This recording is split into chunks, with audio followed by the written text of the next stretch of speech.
For those of you that feel through situations, and even if you try to think or you want to think about it, you know that you instantly feel something. Understand that what you're doing in those situations is similar to what the thinker is doing. You're trying to figure it out.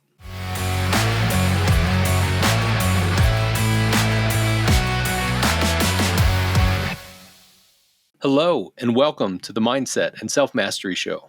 I'm your host, Nick McGowan, and today on the show, I want to talk about basically the differences between emotional and logical people.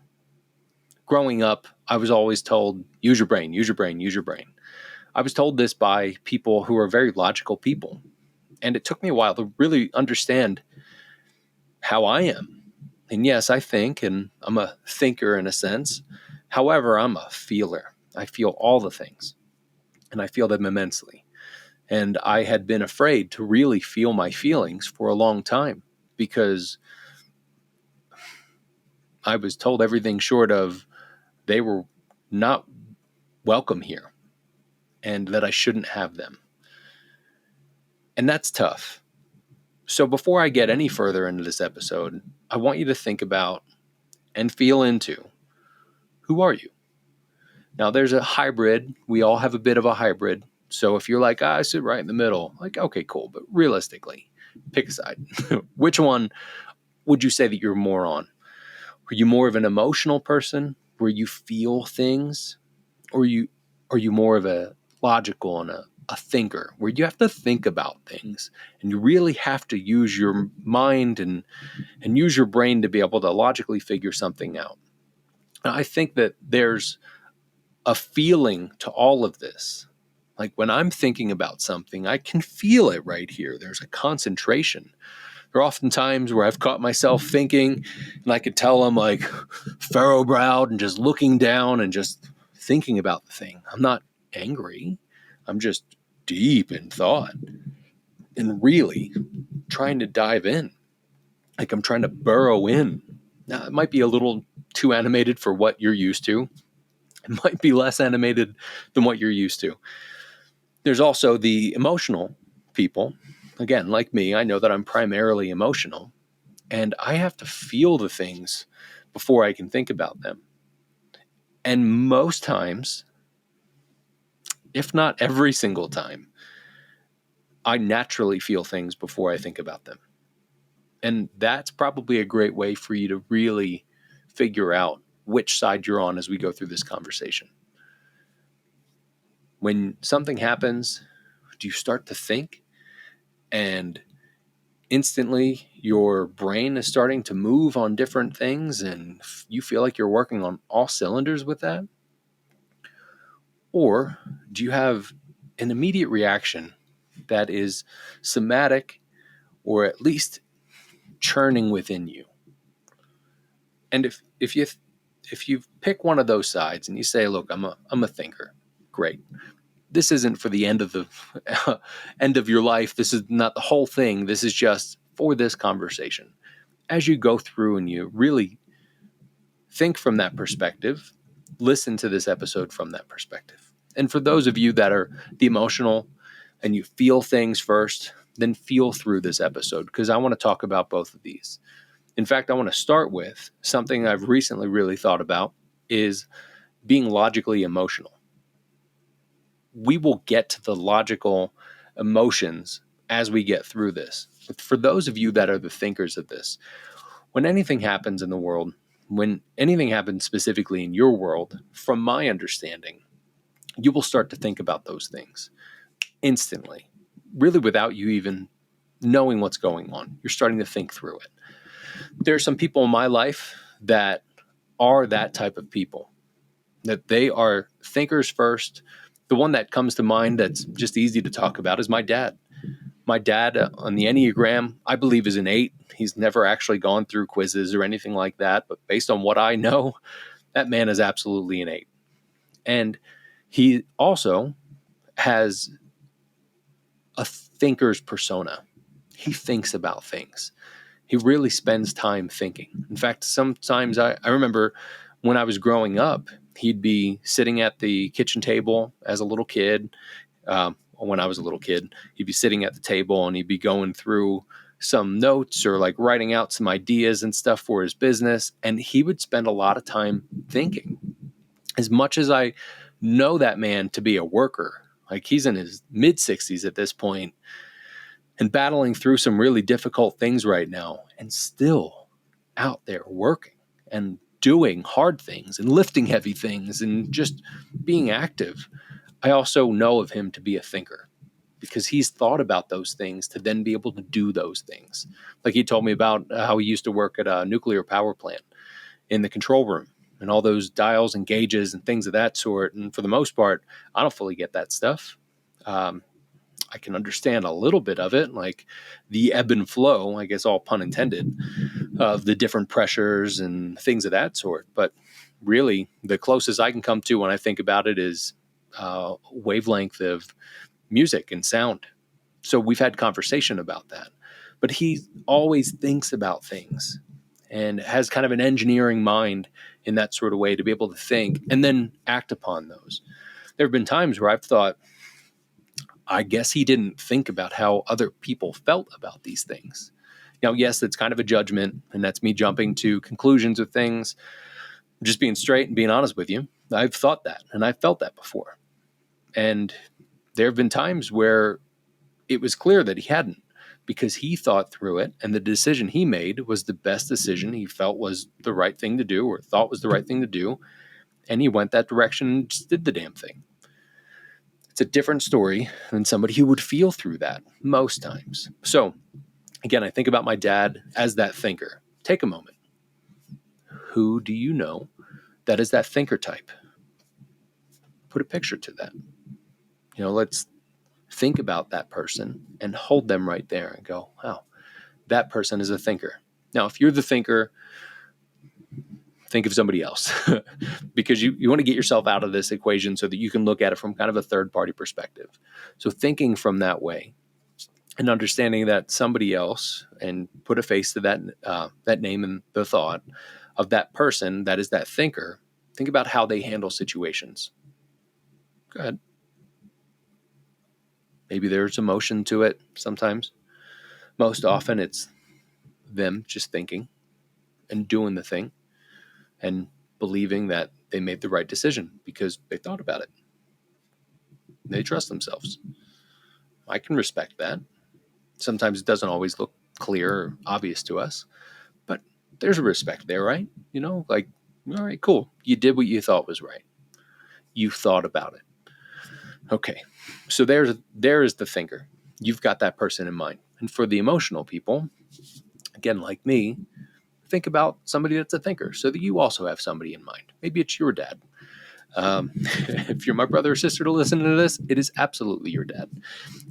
If it's somebody else that comes to mind that you think is that way, then understand that. And hold that person right there so we can look through the rest of this. So for those of you that feel through situations, and even if you try to think or you want to think about it, you know that you instantly feel something. Understand that what you're doing in those situations is similar to what the thinker is doing. You're trying to figure it out. You're trying to feel it out. You are trying to understand, are you safe? Are you in a spot where you need to make a decision on something? Is your body telling you this is gross and you need to get away? Is your body telling you that, yes, this is everything we want? Like I think of the yeses that come from deep inside of us, like the real sacral yes. And this might be stupid, and you might be like, oh, come on, man. But I know we've all been in this spot where somebody asks, like, hey, do you want Chinese food tonight? And maybe you're like, meh, cool. Do you want to get tacos? And instantly there's that sacral yes that's like, oh my God, tacos. Please can we get fish tacos or whatever it is. That feeling that's inside of you, it just hits you. I know for me, if that happens, it hits me, I feel it, and then I start to think about it. It's almost like it works up my body. Or like I feel it in my core. Like, oh yeah. And here's an idea about it, or here's a thought, or maybe we go at 4:30 and we go to this place and we blah, blah, blah. So feeling through those situations, I want you, as the emotional type and the feeler, to think about somebody that's like that. Who do you know? Outside of you, just like I'd said with the thinkers, outside of you, who do you know that fits that category? You got it? All right, good. So we have the thinker in mind and we have the emotional people in mind. Wherever you stand, however you interact with the different situations, and whether you're a thinker or you're an emotional person, and there are some caveats of, again, hybrids and people that are slightly different ways, but I'm just breaking these two down right now. No matter what happens, when a situation happens to us and we start to feel through it or we start to think through it, we are then working on it the way that we can work on it. The reason why I wanted to have this conversation and to be able to really record this episode is I understand from the emotional perspective that I've been told and shamed at times to think about things and not just feel them. And that truly goes against my grain. Just no other way around it. It goes against who I am at my core.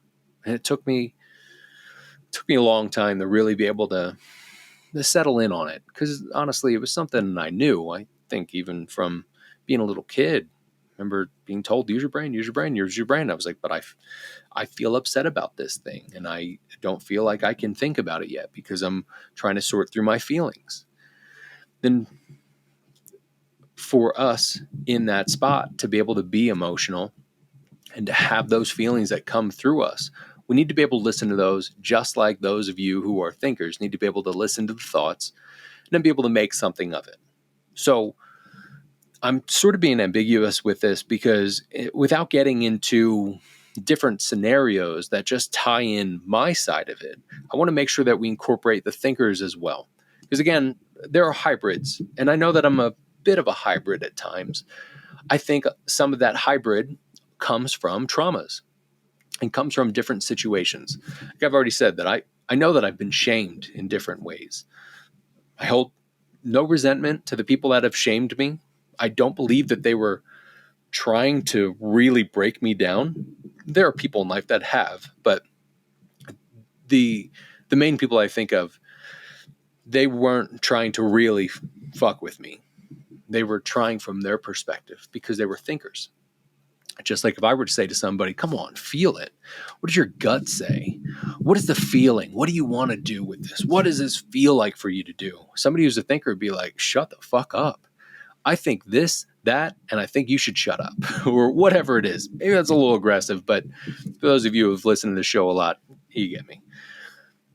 When we go through any of these situations and we either feel them or we think about them, it's then on us to be able to do something with them.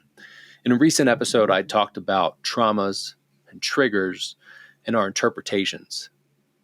We have to account for how we interact and the energy that we have and the way that we just naturally feel through or think through things.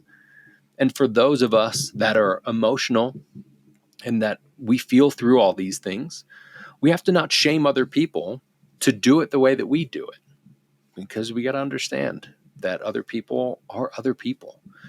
And in one of the most beautiful, I guess, laws of the world is everybody is unique, no matter what. There's a lot of similarities at times, but everybody has their unique fingerprint on their reality and other people's reality that's around them. And for those of you who are thinkers, please don't shame the emotional people. Understand that everybody thinks and feels things differently. And if we can look at this from the perspective when somebody is talking to us about something that happened to them and they felt this sort of way or they thought about it this way, we can understand as best we can without asking them questions, possibly how they view things. Like if you've had many conversations with a friend of yours that is hyper emotional and you're the real logical type, then you can understand from that perspective. Or at least you have the ability to, and you often have the opportunity to. I think there's a friend that I'm really good friends with. He and I at different times are, I don't know, almost like oil and water, but we've been friends for so long that I consider the guy part of my family. And I can see us being friends for a long, long, long time. He is absolutely more of a thinker, like polar opposite of me in that sort of way, where he thinks and thinks through those things with every single ounce of himself. And I feel and feel through all the things with every single ounce of myself. And there are times where we've tried to have conversations and just weren't able to connect on those because we were trying to understand it from our own perspectives and not understand it from the other person's perspective. We've had different conversations where we've been able to, and there have been other times where he's thought too much or so much about something, and I've felt so much about something, and we just didn't connect as much. And no matter where you're at, I mean, if it's a situation with a friend or a family member or just some random person in the grocery store, you don't have to hate on those people for not understanding where you're coming from. If you have a core wound that tells you that you should be against those people, that's a different story, and that's some processing I really suggest that you go through. But understanding how we feel or think about situations will help us understand how others feel and think about situations and what can then be done with those situations. If you're talking to somebody who, again, feels something or feels everything, and you really think about all these, if you understand how that person interacts with their relationship with just reality and how they feel through things, that then sets you up to be able to ask questions that are truly loving and caring questions, even if they feel a bit foreign to you. So for those of you that are emotional, that's the same deal for those logical and really hyper thinkers of the world. We can ask each other questions to do our best to be able to love and really listen to understand, and understand as best as you can from that perspective of that other person. Because there are similarities. We're trying to figure this stuff out.